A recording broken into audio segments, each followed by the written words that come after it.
Les entrevues de baronmag.com. Bonjour, Sylvain Chaumont, Mot International. On est importateur et distributeur de grains, levures et houblons auprès des microbrasseries. Et aussi, on vend aux brasseurs maison. On a un petit magasin qui vend dans le détail aussi. OK. Vous êtes situé où?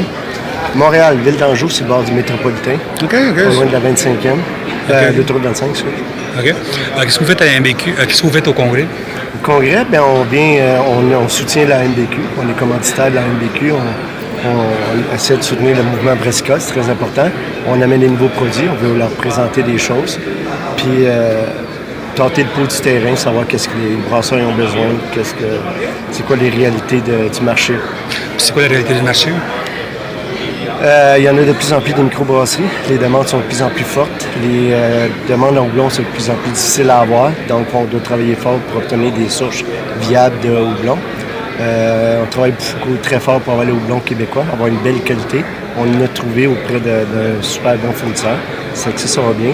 On s'arrange pour avoir les grains que les brasseurs veulent. Fait que présentement, en magasin, dans nos entrepôts, on a 196 sortes de houblons, de grains différents, puis 98 sortes de houblons différents en magasin. Puis combien de Québécois? Québécois, on a la ligne complète de Malte Brou. OK. On a Sucre d'orge aussi. Et on a les houblons Genre et Noir. OK. Voisins ici. Hein? Oui, voisins ici. Très bon produit, très bon... Moi aussi, on a fait une entrevue avec eux autres et beaucoup de monde aime beaucoup le houblon.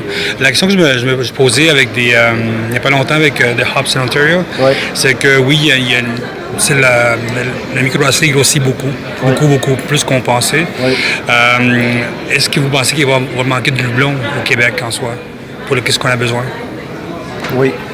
Parce que c'est pas juste au Québec, c'est mondial, c'est étendu. J'ai parlé avec des brasseurs américains, des brasseurs européens, parce que je vais dans plusieurs shows et events un peu partout. Puis c'est généralisé. Il y a des sortes de houblons que c'est très, très dur à avoir. Puis les gens se poussent trop vers les houblons funky, les choses spéciales ou les houblons très, très houblonnés, très citron Mario, Simcoe et tout de genre.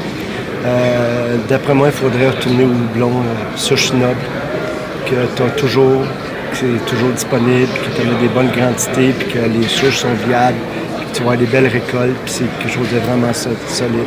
Tu es retourné aux cascades Satanial, Chinook, Magnum, tu peux faire des super belles choses avec ça. 16 européens, super bon houblon, super doux, fait que tu peux faire des lagers avec ça, vraiment très bon. Puis il faudrait que les gens, les microbrasseries du Québec, oui, tu peux faire des bières funky pour avoir du fun, puis faire des choses spéciales, mais il faut que tu prévois ton coût d'avance, que tu ne pourras pas en avoir à l'année longue.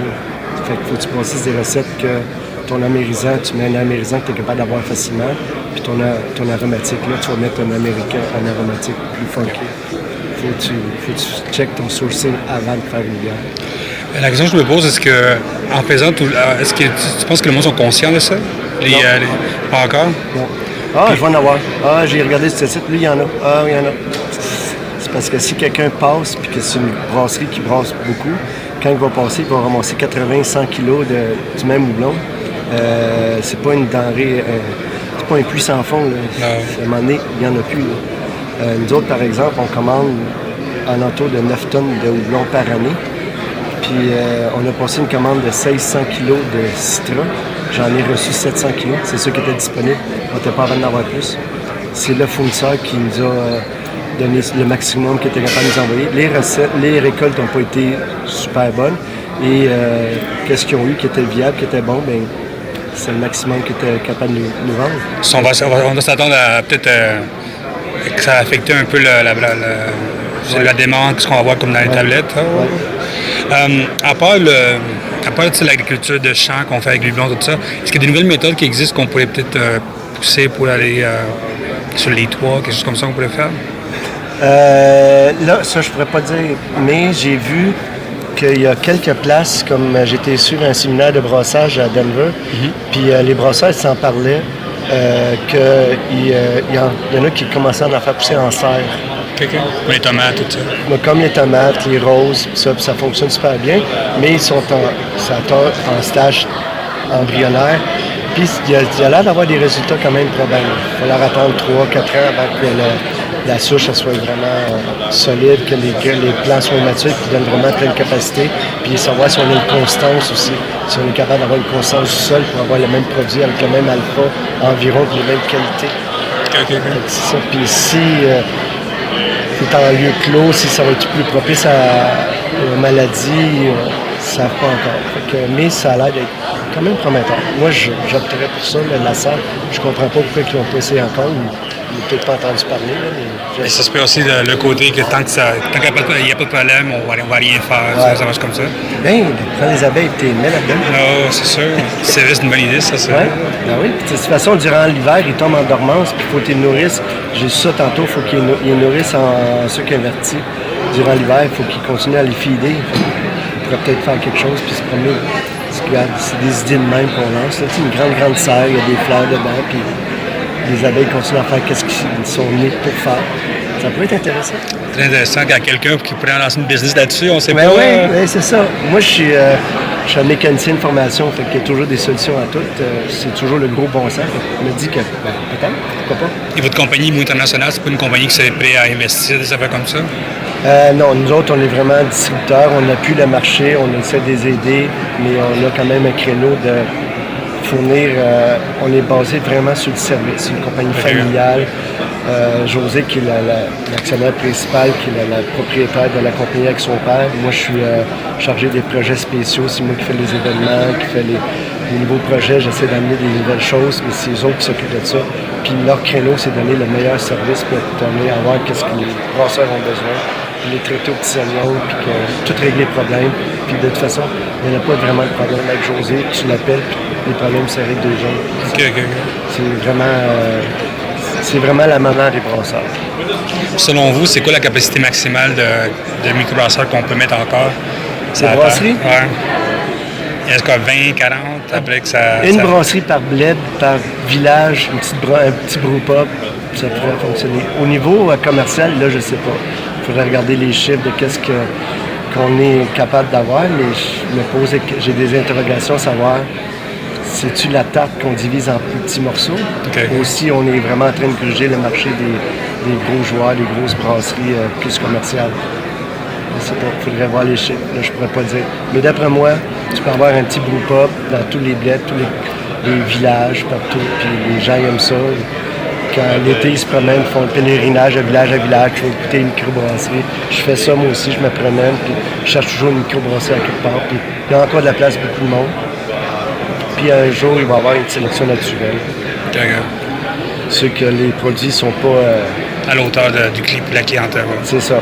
Si tu as une expectation, quand tu rentres dans une place et que tu dis « Ah, ça va être de la pleine micro, ça va être bon », puis que c'est comme ordinaire, bien, ça passera plus bientôt. Les gens vont être vraiment plus difficiles. Parce qu'on le voit déjà. Au niveau des brasseurs maison sont vraiment très difficiles, très spécifiques. Les beer geeks, ça ne pardonne pas. On connaît beaucoup les threads Facebook qui font eux autres, c'est impressionnant. Oui, c'est pénible des fois, mais c'est mal nécessaire. Des fois, les brasseurs, ils travaillent un peu plus fort pour sortir quelque chose de vraiment spécial, puis ça fonctionne. Je sais que c'est difficile un peu. C'est quoi votre bière préférée à vous? 3 bières que vous aimez au Québec? Pas préférées, mais 3 bières que vous aimez dans cette époque-ci au Québec. Au Québec, Station Hausse, la Berlin-Weizen Épilogue, Alexander Place Épilogue. C'est vraiment ma bière préférée. Une que j'aime beaucoup boire avec ma blonde, c'est la Perruche de Corsair. Petite bière, c'est rosé un peu, c'est le fun. Petite bière d'été, relax, tu ne casses pas la tête. Puis la McCracken Flower. Tu vois, c'est 2 antipodes. La McCracken Flower de loup rouge, là, c'est quelque chose. C'est vraiment bon. C'est liquoreux, c'est full alcool, j'adore ça. Et je pense que je suis la seule personne de l'industrie de la bière au Québec. J'aime pas l'IPA. J'aime vraiment pas ça. Okay. Je déteste ça. C'est rare, ça? Oui, moi, je suis un martien dans le monde. J'aime pas le hockey, puis j'aime pas les IPA. Mais j'aime toutes les autres sortes de bières. Moi, je goûter à tout. Je vais en goûter pareil des IPA. Je vais essayer. L'IPA, il faut qu'il soit vraiment bien balancé pour que je l'aime. L'Akima de Cassar, c'est bien balancé. J'aime bien ça. Puis il y a des bières que j'ai goûtées, des IPA, que ma brasserie en a fait une. J'aime bien ça.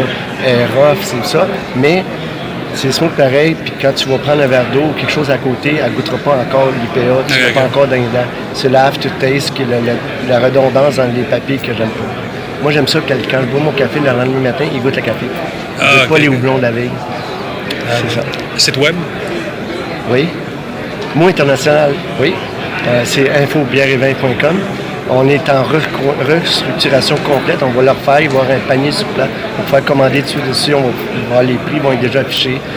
On travaille fort là-dessus. C'est beaucoup de travail parce que la dernière fois, j'ai vérifié mon catalogue. J'ai 4300 SKU différents. Puis à chaque fois que je commande des nouveaux équipements, j'ajoute une soixantaine de SKU différents par-dessus. Fait que c'est dur de suivre qu'est-ce que j'ai. Mais ça s'en vient. On travaille fort là-dessus. On a un Facebook.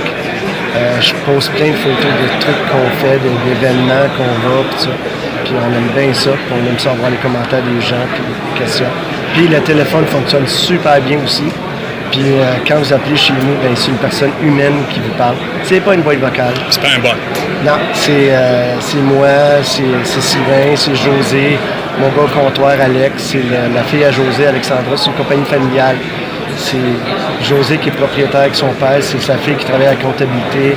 Moi, je suis son chum, je travaille aux événements spéciaux. Dans l'entrepôt, c'est sa cousine qui est dans le lab, qui fait les pesées. Puis c'est son frère qui est gérant de l'entrepôt. C'est une compagnie vraiment familiale. Bien, excellent, merci beaucoup. Bien, merci à vous.